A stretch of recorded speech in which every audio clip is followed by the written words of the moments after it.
Nada, bienvenidos, muchas gracias a todos por venir. Como ya sabéis, estamos en una sesión de preguntas y respuestas a Pascal Luban, del que ahora hablaremos un poquito.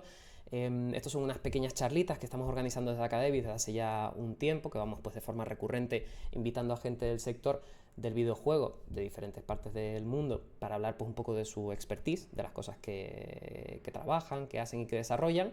Y en este caso contamos con un profesional como la copa de un pino, que no sé ni cómo he engañado para que venga a hablar con nosotros, que no es ni más ni menos que Pascal Luban.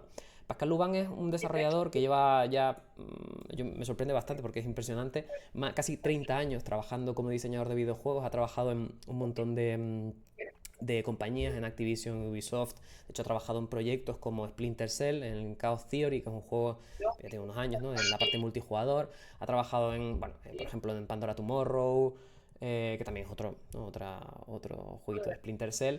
Y pues digamos, ha estado muy vinculado a toda esta parte de desarrollo de videojuegos pues hasta la fecha, ¿no? Además ahora mismo, entre otras cosas, también ofrece pues digamos formaciones, que de hecho ahora en un rato nos hablará de ellas, que creo que también pueden ser muy interesantes, orientadas a la parte de level design. Y bueno, yo creo que más o menos con eso pues tenemos bastante, ¿vale? Bastante chicha que cortar por aquí, ¿no?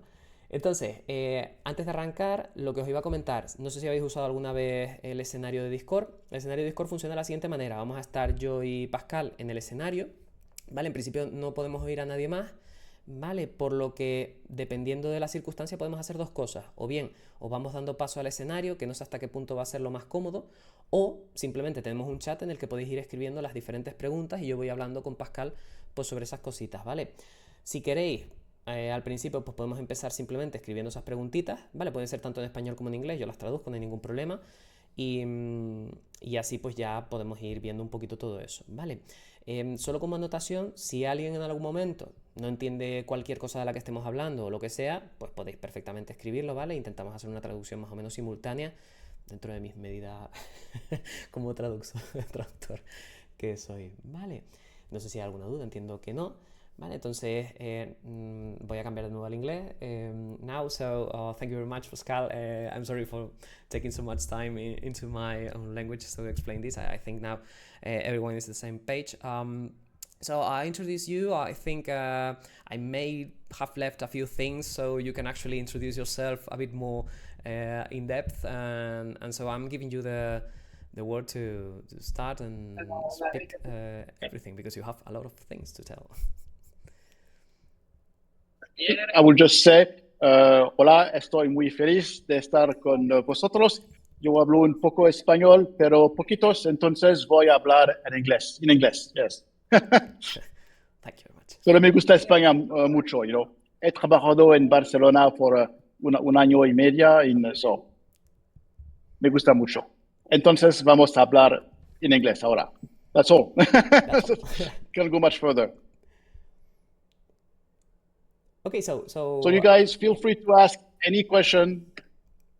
So maybe before starting the Q&A, maybe you can introduce yourself a little bit, like what you have worked on. Like I introduced you a bit to the public, but maybe previous titles you've worked, companies, things you've studied too, what you actually do in game development.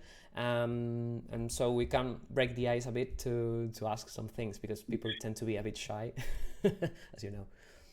Okay. So to make a long story short, I'm a game designer, pure game designer. I do nothing else. I've been doing that for 30 years, and I work as a freelance, which is kind of unusual in the industry, because in the industry you do have a lot of freelance, yes, but it was a choice of life. In other words, when I started 30 years ago, I decided, to work for myself as a freelance. So the benefit of that situation is that I go from studio to studio. So I had the chance to work on nearly every kind of game genre you can imagine, on all kind of companies, small studios, big ones. I even work for publishers. I have experience in game systems, level design, storytelling, playtesting, tuning, and so on. So the thing is that that's probably my real added value, is that I have worked on so many things that I usually, I can very quickly, help my clients. So basically, that's what I am. Even today, I still work as a game designer. Now, when I started my career, I worked essentially on very big project. I was embedded in teams. So my first big project I worked on was Alone in the Dark, New Nightmare, which was the fourth episode. So I was game designer. So obviously, when I was working for this studio, I was full time. I was still freelancing, but I was full time. And then I worked also for Ubisoft on two games, Splinter Cell, Pandora Tomorrow, and Chaos Theory. I was lead level designer on the multiplayer mode. I was also a creative director on Wanted Weapons of Fate. That's the game I was working on in Barcelona. And after that, I I decided to go multi-client because it was kind of, when I was working for those games, I was working full time, which was okay. I was getting paid every month. And then when the contract was over, my revenue would suddenly drop, which was kind of uncomfortable. So I decided to work for smaller contract and do more consulting. And that's when mobile arose. So I worked a lot on mobile as well. And I've been doing that ever since. I still work a little bit on console and Steam, but most of my clients now are mobile. So basically, that's what I am and who I am. That's and what I do. Okay, that's a pretty nice summary because you have like plenty more things to talk about actually. But yeah. So you have a lot of experience in different areas, specifically in level design, as you've worked on Splinter Cell, Chaos Theory, which Yes. I didn't have the. I mean, I played the next installment, the I think it was Double Agent. I didn't actually try Yes. the previous one, unfortunately, but I will now. I promise. So so yeah, I wanted to ask you. I mean, a second. So okay, we have a question. I'm going to leave mine All right. on the back. Yes. Yeah. So Alessandro is asking, how can I start being a freelance game design consultant in 2025? I'm only a junior game designer. Okay. Now, it's difficult. Okay, but it's not impossible. The first thing is that you need to get known. So for that, you need to get some references, okay? And also you need to communicate outside your immediate environment. What I mean by that is that you need to have a very good LinkedIn profile, and you must also publish things. You must attend conferences and give talks. That's how you will get known. In other words, having references is the base. So you need to have worked on games, okay? You need to show what you've been doing in your portfolio. But on top of that, people must have to know you. And the only way for them to notice you is if you publish, like in game developers, or if you attend conferences as a speaker. And it's going to take time, of course. It's going to take, years and years. But eventually, that's how you will get people noticing you and people, coming to you for work. That's what I've done. And I think it is the only way to succeed. So it takes time, but it's possible. So it's kind of like creating your own persona, like having cheers, by the way. But it's like just start showcasing your work, right? It's more like that's the way to get into contracts and working as a freelance, right? It's more than that. You can showcase work, but people will never know whether it's your work or somebody else. Yeah. You see, what I'm trying to say is that you need to find a topic where you are really good. Level design, storytelling, game mechanics, tuning, whatever, and then you publish on those issues. So you don't necessarily talk about what you've done, but you just write papers to teach other people your skill, to share your skills, you see? Yeah. Because that's actually what you end up doing if you're a contractor, right? You end up helping people to figure out how to do some stuff or to fix big messes like this. So exactly. So, yeah. Exactly. Yeah. So and example, obviously, you need to have a good LinkedIn profile, and that's how people will find you. Yeah. For example, in this case, Alessandro comes from marketing. Actually, he's a real expert in marketing areas, and now it's pivoting into game design. And also, he's asking, what about with a YouTube channel? Like, is that a good way to showcase yourself, your brand maybe as a contractor, a game designer in this case? I mean, I used to have I still have a website. Okay, it used to be very effective in the sense that I had really very high ranking, in search engine. Not anymore, because now there are so many schools and studios, who are pushing their services. But in the past years, most of my clients came through LinkedIn. You see, so website, you must have one. It's your portfolio, okay, but it's not enough. You need, LinkedIn as your main way, to exist. And again, as I said, you need to attend conferences, you need to give talk, you need to publish things. And when you are attending conferences, then you try to make appointments with studios and trying to sell them your services. It might not give you clients right away, but people will get to know you. And eventually, they will tell somebody else. So it's a long run, it's a long-term investment in communication. That's how it works. Yeah. Good. So you're building up something, right? So that's the point. Yeah. Okay, good. So yes. Next question, a bunch of questions here, right? All right. Right. Which of the projects you've worked, this is Mark asking, which of the projects you've worked on was your favorite and why? It's a tricky question, actually. Well, clearly it was the two games I worked on Splinter Cell, Pandora Tomorrow and Chaos Theory. I work on the multiplayer modes only. And I was lead level designer. I also set up the playtest. And for some reason, it was probably the most exciting jobs I've ever done, to a large extent because of the team. I mean, you see, this is something I can say about developing a game, and I know that many of you will understand, is that the game, it's a bit like an adventure. The group of people that team up together to do something which is kind of difficult, but if they have the same vision, it's incredible. And the workload was immense because we had little time. It's kind of Ubisoft. They really push, for many releases every year. So the time was very short, but the team was skilled, well organized, and there was this enthusiasm, and that made this job, very exciting. Okay. It's good. I mean, this is a question of myself. I mean, now I'm working on a multiplayer game, and those tend to be the hardest game to work on, because you are actually having to manage, like, technically different instances of the same game and synchronizing everything, and you have to, like, take into consideration lots of things. Do you have any specific problem when working on these games, like that, not only on the level design or design overall section of the game, but as a game itself? Like, did you find any big issue when working on those? There are two issues. First one is matchmaking, especially if you've got synchronous game. In other words,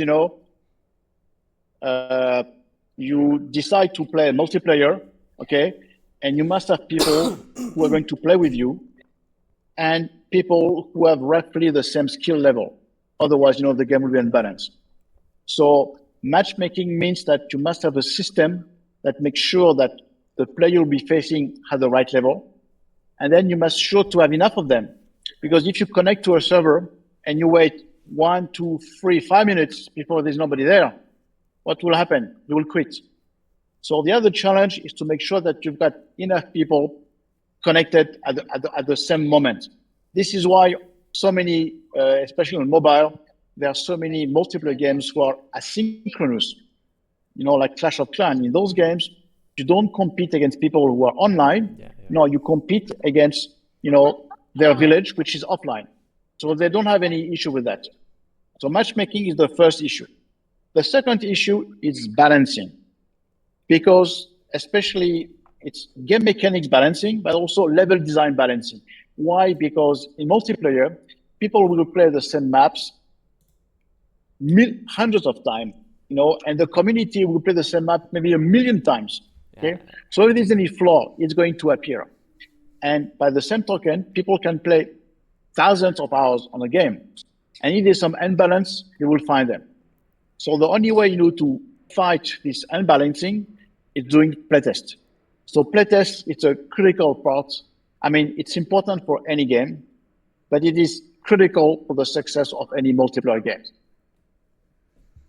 Okay. Yeah, tricky as usual. Okay, so next question. Diego is asking. Okay, Diego is creating a game for kids. So he's asking, what should,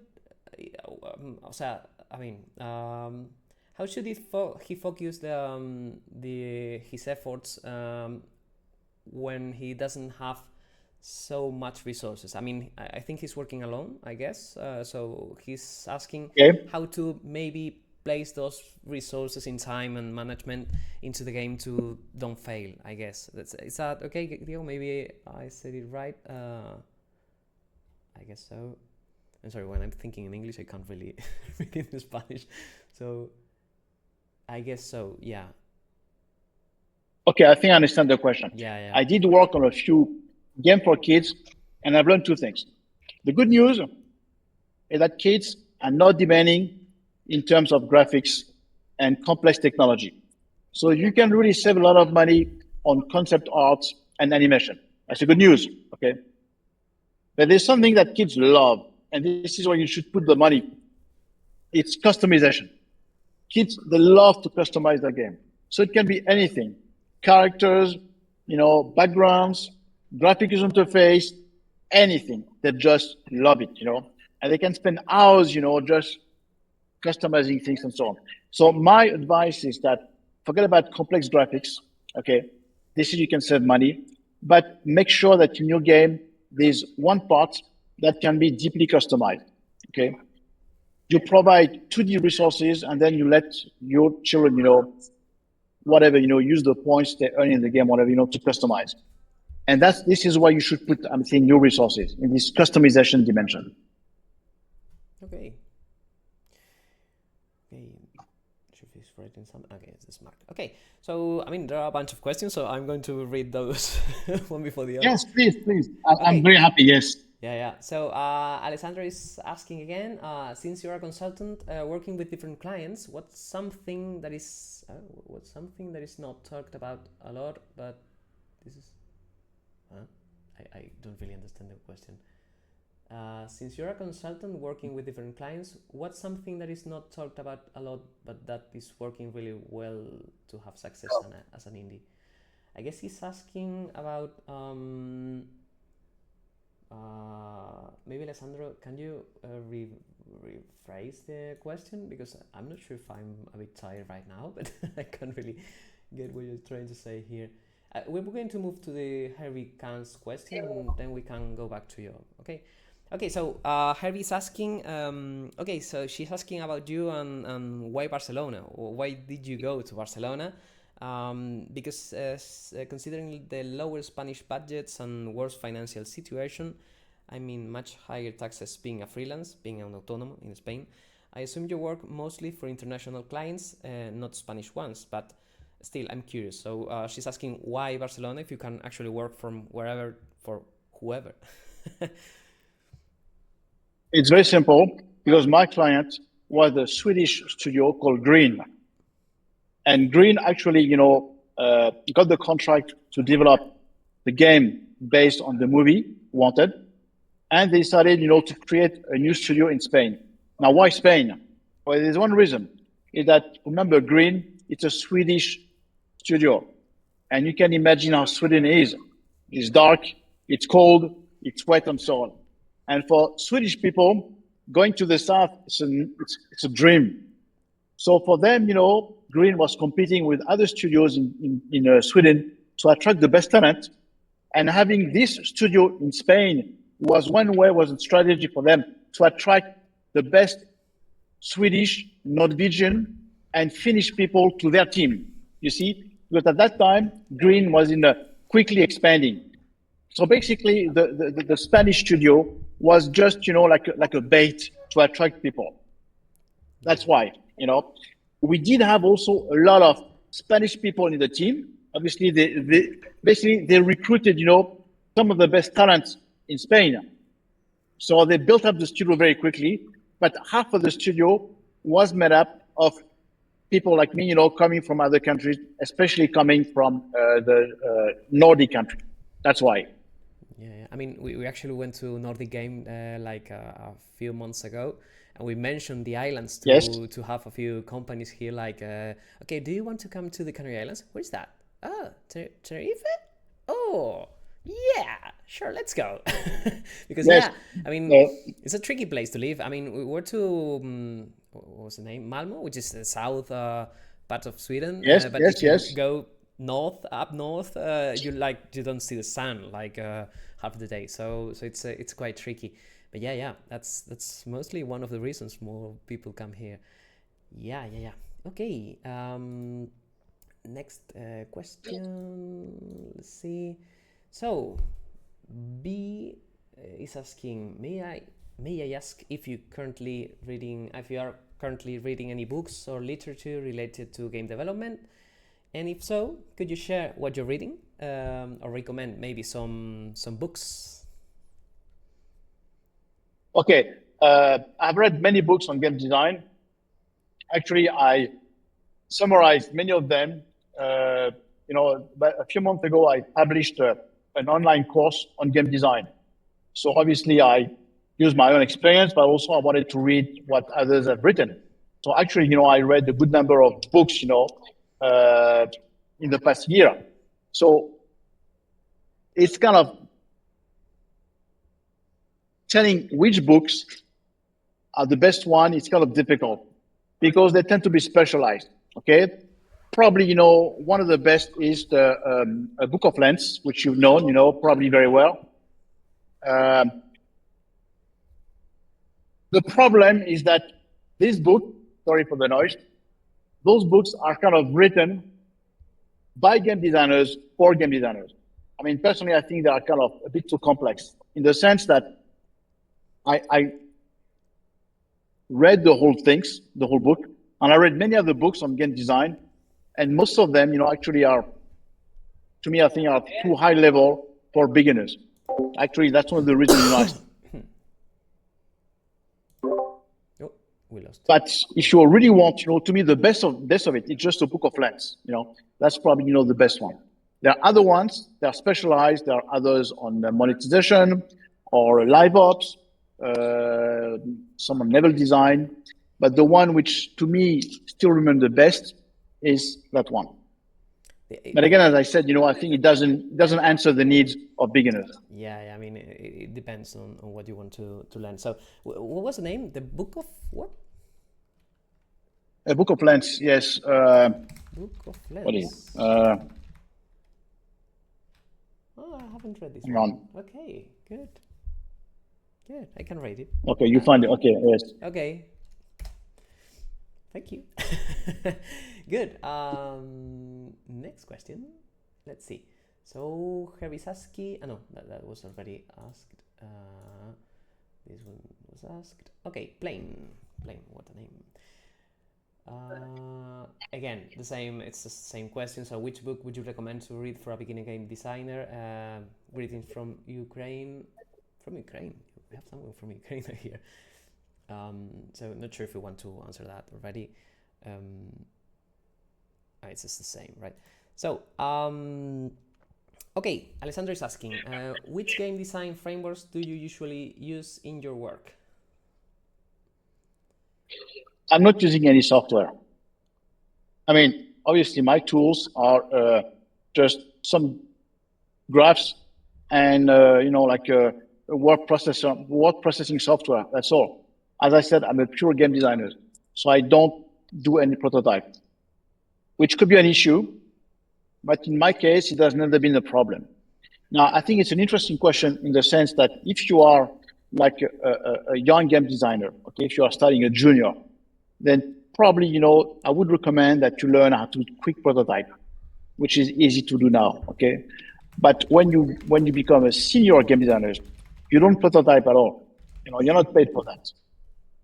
So in my case, since for the past 20 years, I've been in senior positions, I never had to prototype anything. So this is why my only tools are Excel, Words, and some graphic software. That's all. Okay, interesting. Interesting, actually. I mean, I'm used to see like game designers like with a whole tool set. Like this software is super cool. You can place these boxes here, and you can, and then you just came in. Nah, you don't need that much. Okay, good, good, good, good. Let me tell you something. Sorry, David. The thing is that when you focus on one tool, naturally you tend to design Yeah. according to what the tool can do. And in my situation, since I was always changing game projects, I had to adapt to plenty of game genre, game modes, audiences, and so on. So it's better for me, to be tool agnostic. Yeah, yeah. So you're actually, I mean, you are not limited by your tool. Like you can do anything. I mean, the tool should help you, not limit you. So that's the idea of being tool agnostic. So yeah, yeah. Good, good. Absolutely, yes. Definitely. Okay, good. Next mega long question from Mark. Okay, let me read it first because I have to summarize this somehow.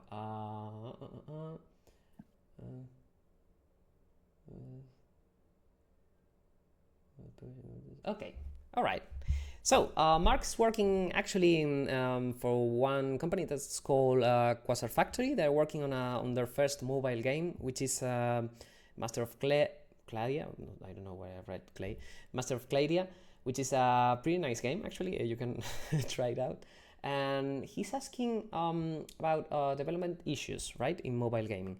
So the first one he wanted to ask about is about it's not really an issue, but it's more like publishing, advertising. So how do you handle that in a mobile game so your game doesn't go into the pile of things that nobody looks at? Okay, it's a big question. All right. I'll try to make a short answer. What is important is to define what is your goal with the game. Let me explain to you. If you are like I don't know your team, okay? If you are like a junior team, if it's your first game, okay, your objective should not to do the best game or the game you love, whatever, Your objective should already be able, to produce one game from the start and publish it. So in that case, you need to go for something which is very small. Aim from quality, forget about monetization, and make sure the game is well polished, if possible, creative, and basically, works. Now, by doing that, okay, that doesn't sound very exciting, but by doing that, you can prove to partners like publishers that your team is able to do a game, and most importantly, you can do clean things. You cannot imagine how important it is for publishers to work with studios who are able to do clean games. No bugs, clean graphics. And a game that works well. Now, once you've done this game, okay, so you can do several of those initially. Just to get some games published, get some downloads and feedback from player. Now, once you've done that, then you can decide, to go for bigger games and go for publishers. In that case, if you decide, to find a publisher, the game concept you need to develop must be designed, to seduce a publisher. And the publisher will be interested in games which are more mainstream, games which can monetize, and games which can support good communications. Those games will not be necessarily very creative, but they will meet the request, the demands of publishers, because it might surprise you, but most publishers are not looking for creative games, because they know that creative games means taking a lot of risk. So they want some creativity, yes, but for one creative features, the rest of the game must be fairly standard. So that means that, and I don't know if I'm very clear, but what I'm trying to say is that depending on where you are in the development of your studio, you are going to do different games.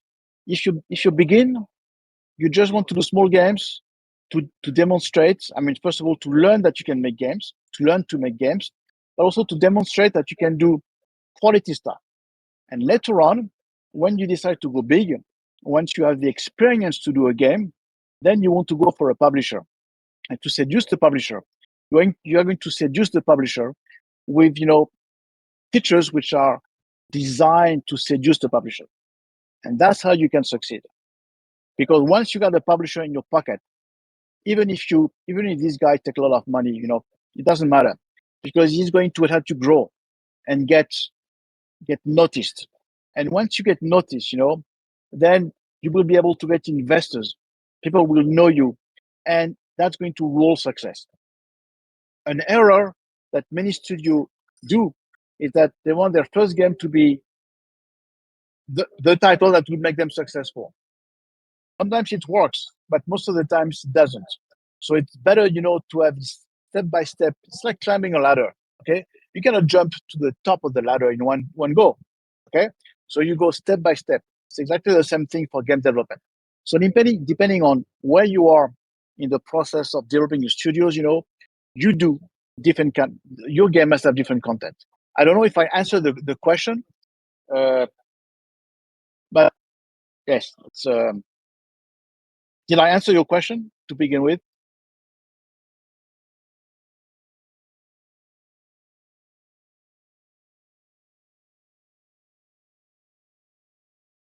Maybe not. Maybe I misunderstood. I don't know. Okay. So yeah. So yeah, in their case, I mean, their game is a bit tricky because it's kind of let's say a strategy game, kind of like Go game. Maybe it's a more like civilization. It's more like an asynchronous game, but it's quite complex. So they've tried to reach out to different publishers, and they're having, I mean, like. Since it's something that's not really common, it's a really different product, they're having a hard time trying to sell it. So, because I mean, the game is super addictive. We've tried it, super fun, but it's like this kind of game that no one is going to, at first glance, going to invest in because it's not the usual thing you see out there. I mean, if you've got a playable demo, that's good. That should get the interest of publishers. The thing is that even if you got a great demo, it's not enough to convince the publisher. Why? Because the publisher know that you can have a good demo. It doesn't mean your studio is able to do a complete game. So the issues are different. You see, for big games, you need to be able, to master, production issues, budgets, the size of the game, tuning, and so on. So if your team doesn't have any reference of published games, I understand that publishers say, yes, we played the demo, it's fun, but will the studio be able, to publish the whole game? We don't know, you see? So it's taking a risk. So that's why I'm saying, that it's better, to go step by step and start by smaller projects. Now, in your case, there's no choice because you already have the game. So I think the only thing you can do, well, actually, you can do two things. The first one is that you can continue what you do. You have a prototype, you keep polishing it, and you keep contacting publishers. Okay, maybe eventually one publisher, will say, we'll take the risk. The other solution is possibly to do a Kickstarter. Now, not to raise money, okay, but just to get visibility. Many studios do that. They do a Kickstarter. So obviously, if they get money, that's great. But the most important thing is to get people to try the game, to play it, and to create a community. Because if they succeed, then they can talk to publishers and say, look, we did a Kickstarter. We had 10,000 people, who played the demo. Look at their feedbacks. Please help us to go one step further. You see, the Kickstarter can help convince a publisher to finance your game. So you see, I see those two strategies. Either you keep contacting publishers, or you do a Kickstarter and use that as like a signing board, to get noticed, to get people's attention. on this. Okay, that's a really deep answer. So yeah, hope they have good luck with that. So yeah, we have a few extra questions here. Oliver is saying thank you very much for answering your questions. We really appreciate it. Thank you. So he's asking. So he has a question about play testing. Yes. So Okay. they are developing a game based on story, a story-based game, right? So it's kind of Okay. a cosmic horror Cthulhu thing, a visual novel. So, and they want to have a demo for the play testing. So, which is the usual procedure you have followed in the past to conduct play testing? Okay. Now, for playtest to succeed, there are two things to keep in mind. First, you must do playtest with players who are representative of your audience. Don't do playtests with your friends or members of the studios. No, you must find people who are your actual target audience. And those people must know nothing about the game. They must have like a blank mind. Okay. So first thing, a blank mind. Okay.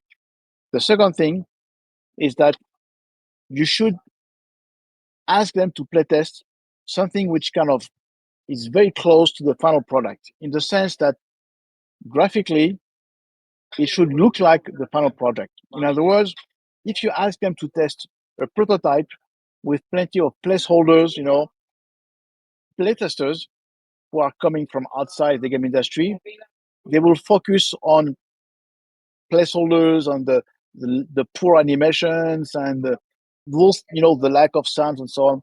And that's going to warp the result. So that means that if you ask people from outside the game industry to playtest a game, they must playtest something which almost looks and feels like the final product. That's the second thing. Now, once you've done that, okay, that means that an important part of running the playtest is the recruitment.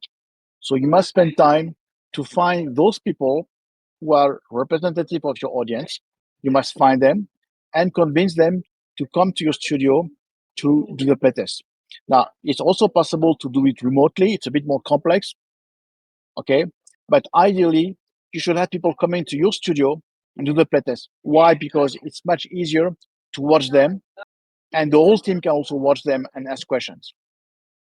The other thing also that you need to know about playtest is that every playtest should be tailored to specific needs. In other words, if you added like a new mechanism, you should focus the playtest on that mechanism. And then next week, maybe you have a new level. Then the playtest should focus on this level. So you see, there is no one-fit-all template for playtest.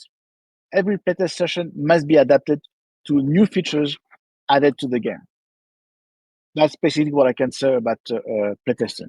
There's a lot more to say, but to make it short, that's what I can say. Okay. Give me a second, please. All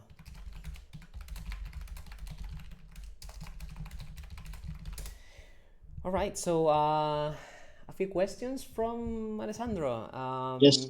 I mean, I'm going to summarize this a bit more because he's asking what are the top 10 tips. I mean, we're going to go with maybe 3 tips you have for a game designer because 10 tips is too much.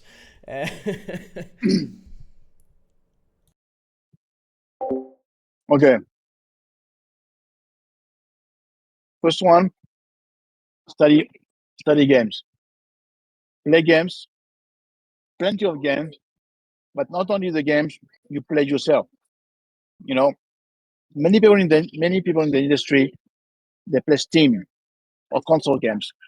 Fine. The thing is that most likely in your career as a game designer, you'll be doing games for mobile or VR or game genre you never play. If you want to be ready, you need to know those games. So you need to force yourself to play games you would never play for fun, okay, and analyze them. So you should play Candy Crush. You should play, like hidden object games. You should play some VR games and so on. and you analyze your experience.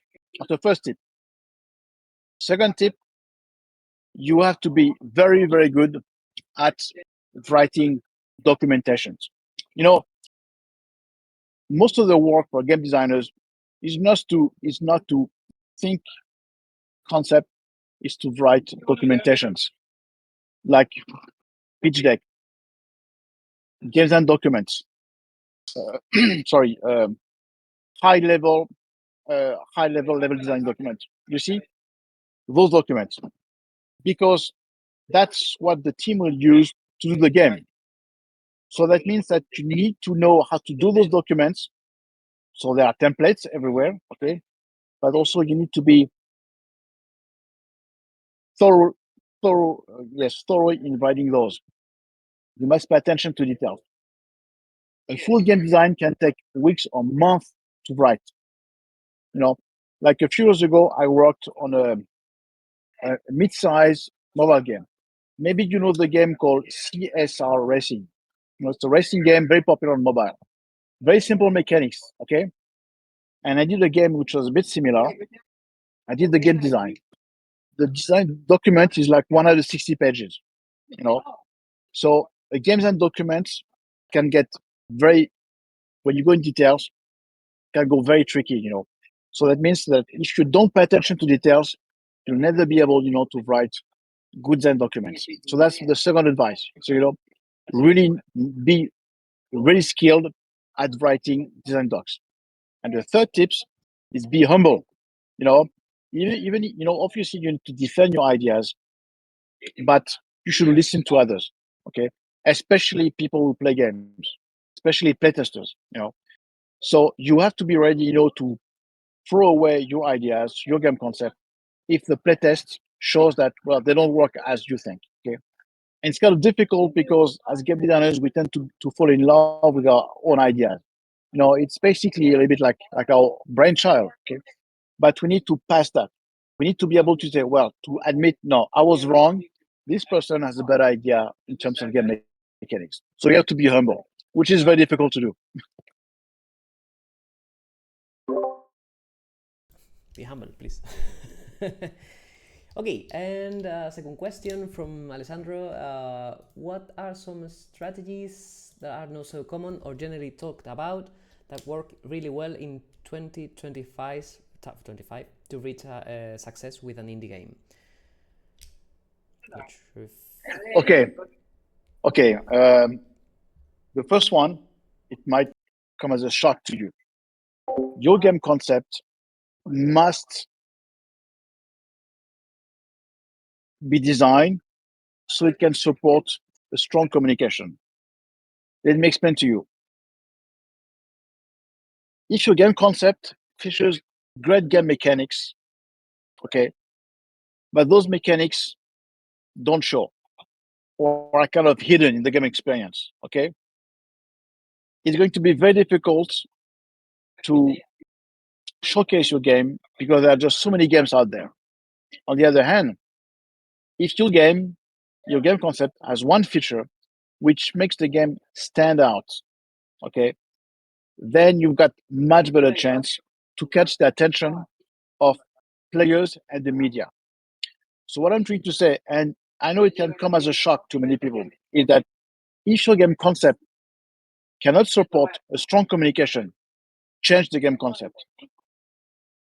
So I don't know if you realize, you know, the craziness of what I'm saying.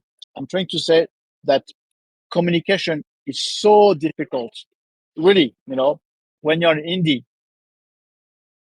that if from the very start your game doesn't have a feature that will make it stand out, forget it. You know, even if the game is a great game, it's just not going to, it will not work, you see. So that's, I think, the first advice I could give, you know, to indie teams. The second one is you better go for small games, but highly focused and well polished, rather than a game which is bigger and will take longer to develop. I mean, to be honest, when you develop a game, No guarantee is going to work, honestly. And you don't know which idea can work or not. I'll tell you a little story after that. Okay. So the best strategy is to try many things. You have an idea, implement it, publish the game, and see if it works or not. If it doesn't, it's okay. Then you can start on another one and so on.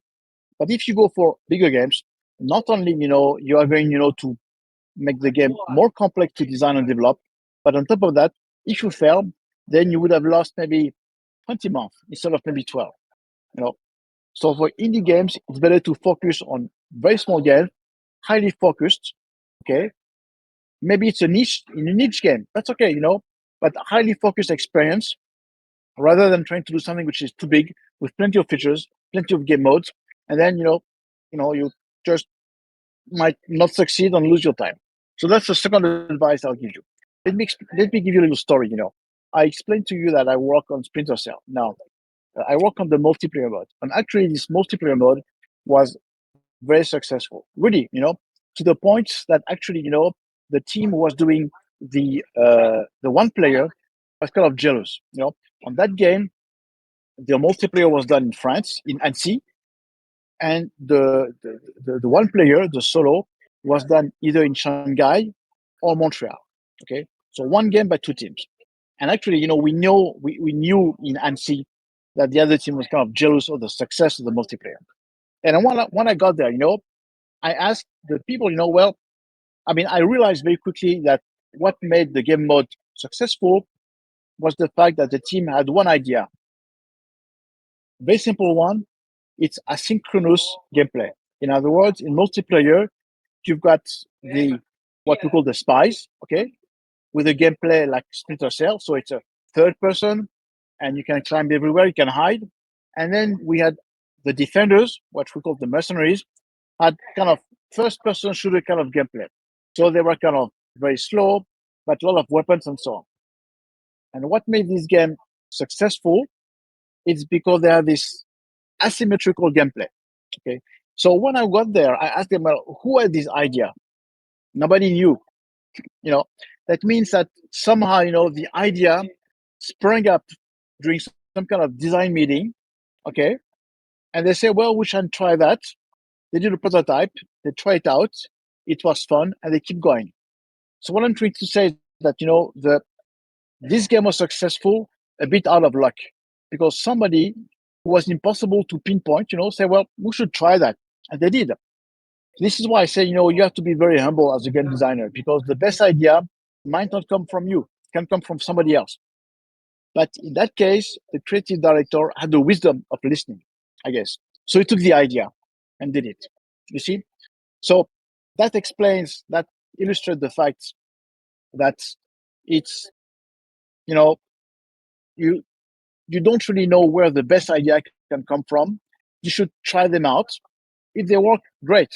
If they don't, just do something else. Trying, right? So in the end, you find Yes. something because yeah, that's the point. Yeah, definitely. Okay, yeah. I think we don't have many more questions now. Okay, let's see which one. Thank you very much. There are a lot of thank yous. Like, I'm not reading those, but everyone is Thank you. super thankful. Okay. So, yeah, Telemaco has one question. He has a game launching on Steam in a month. What level of wishlist do you think would be good by then? Which is a tricky question too. No idea. This is really a publishing issue. Yeah.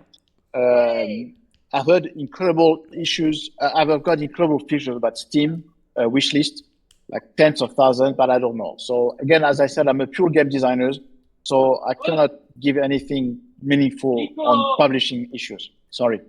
Yeah. It's okay. So yeah, I've heard usually it's like it's not really a exact conversion rate, but I've heard like 10% sales on wishlist, right? Something like that. But so if you want to sell like I don't know 10,000, you have to have 100,000 100,000, wishlist. yes. So it's a lot. That actually reinforces what you're saying. So if you are small, try creating small things first, because you can iterate over those quickly, and you don't need to sell like thousands and thousands of copies of something that took just a few months to assemble. So and then you can move into something a bit bigger, right?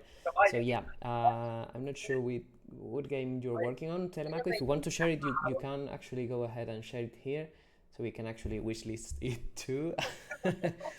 And yeah, so not sure if there's any more questions. Yeah, so Alessandro has another question here, which is there any game design technique that you use for every game? Like you have your star technique. Well, yes. First, I focus on what I call the core gameplay.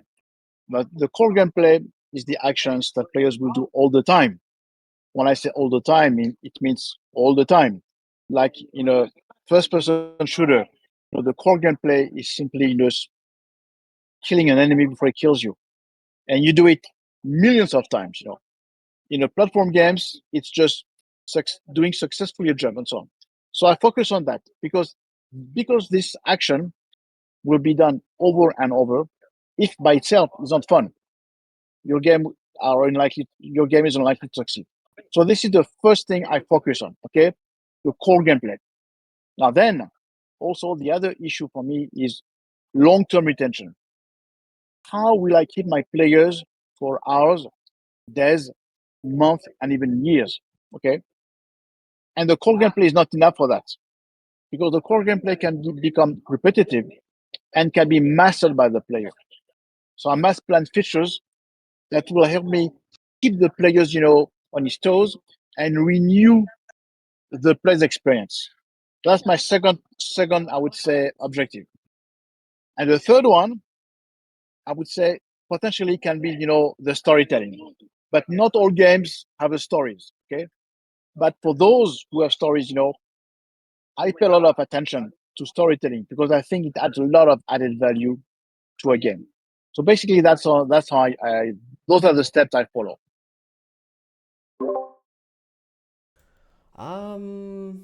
Yeah, I mean. Well, so that's something. Okay. And of course, sorry, David, just to complete. And of course, if the game is designed to be free to play, then of course, I incorporate the monetization strategy very quickly. So for free to play games, first core gameplay, second long-term retention, third monetization.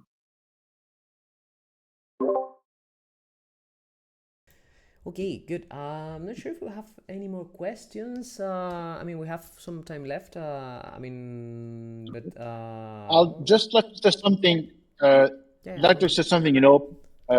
As I said earlier on, I published an online course on the basic of game design. So if it's okay with you, I'm just going to share it. In the general channel. There's a link to the course. So of course, it's a paying course. I'm not making much money with it, but the link will take you to a 25% discount. Okay. So again, maybe you guys have experience in game design, so probably it's not for you.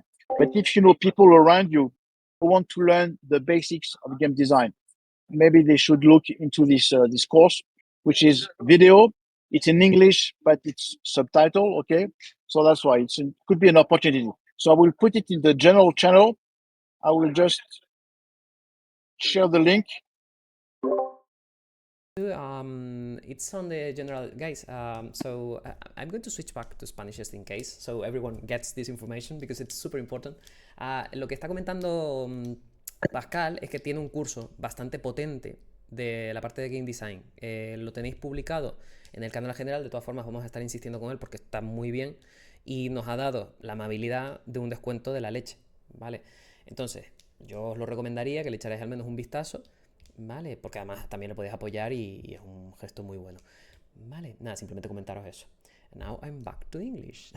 If you like this. Yes, thank you. It's I put the link in the general channel, Perfect, so you guys fine. can have access. Yeah. So you can feel free to share it, Okay. That's definitely, all. Definitely, we will. Unfortunately, I can't share it right now in the chat because if I switch back, I lose the whole stage thing. No, don't take the risk. Definitely. Yeah. Yeah, I mean, aside from this, I'm not sure if there's any more questions. I guess there's one, but a few more. I think we're gonna start wrapping up for a few last questions. So, Rise of Wise is asking, how do you know when a game has enough mechanics to keep players interested? This is interesting, actually, but not too many to overwhelm them. Are there any sign or rules you follow to find that balance? It's a good question. Honestly, I take a different point of view in the sense that I select a number of mechanisms on the basis of the game genre, okay, the studio resources, and the time I have. You see, so I'm not saying that I need so many mechanisms. I say, okay, this is the time we have to do. This is the target audience. This is the game genre. I can do so many mechanisms. You see, it's the other way around. That's the way usually, we proceed. Because something we haven't talked much about it is that as a game designers, we cannot create on a white page. We can do what we want. Usually, we are facing heavy constraints, budget, technology, publishers, whatever. You name them, and those constraints can be very, very heavy. Okay, so those are usually those constraints are those that kind of limit, what I want to do in terms of mechanism.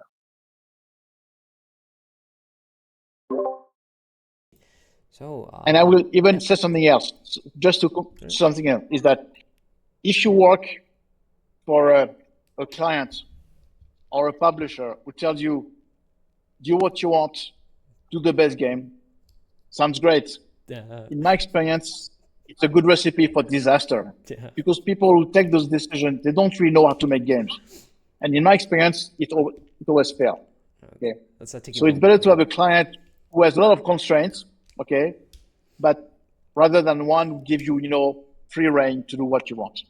I mean, having a publisher that actually knows what you are doing, like putting some constraints, is quite helpful because it gives you some self-assurance that things should end up somehow happening, working. But if someone tells you like, I've lived this, and that's what happens. You destroy the project, right? So if someone says you can do whatever you want, don't do anything. Like literally, don't do anything.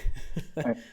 Most publishers know that, but sometimes you do games for clients who come from outside the game industry, and there are a lot of them, and those guys, they don't know anything about gaming, So one of the things is that you have to coach them. You have to tell them, well, things are not as easy as you think, So let's limit the scope of the game to make sure it works. Eventually, we can add extra content, but it's better, to limit their enthusiasm rather, that let them believe that, they can do whatever they can imagine.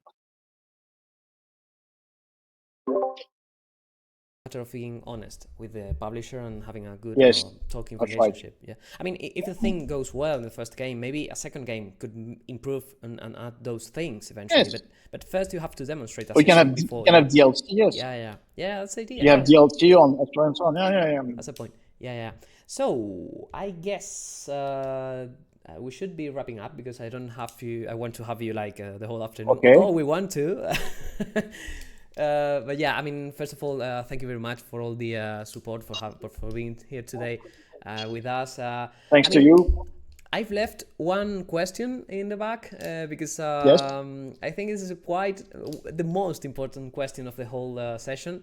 I guess you've tried, if you were in Barcelona, the tortilla española, Spanish omelette. Yes. Yes, of course. Yeah. Potatoes. Yes. Yeah, but the thing is, Spain has this thing, this internal war where we fight about if it should have onion or not. So, do you try? Okay. Which one do you prefer? Oh, let's go for onions. I love onions. Let's go. They make sweeter. Yeah, that's a thing, right? Okay. So you get it. So 1 point for Pascal. Yeah. So okay, now there's civil war on the chat, but okay. Well, That's a joke. So thank you very much, Pascal. Definitely, you've been Thanks super to you helpful, all. super amazing. Hope to have you anytime again here. Also, if you're coming to Canary Islands, We'll you're do more it. than Yes, invited. And yeah, we'll do it again. Yes. yeah, definitely. So, and of course, again, All right. please, I mentioned this before, but as you know, Pascal has made a pretty nice course on game design that's posted in the general section of the Discord that we will share then again with you all, because it has a very handsome discount on top of it. So definitely check it out. And again, thank you very much, and thank you guys for coming today, and see you in the next one. Thanks you all. Thank you. Bye. Hasta luego. Hasta luego.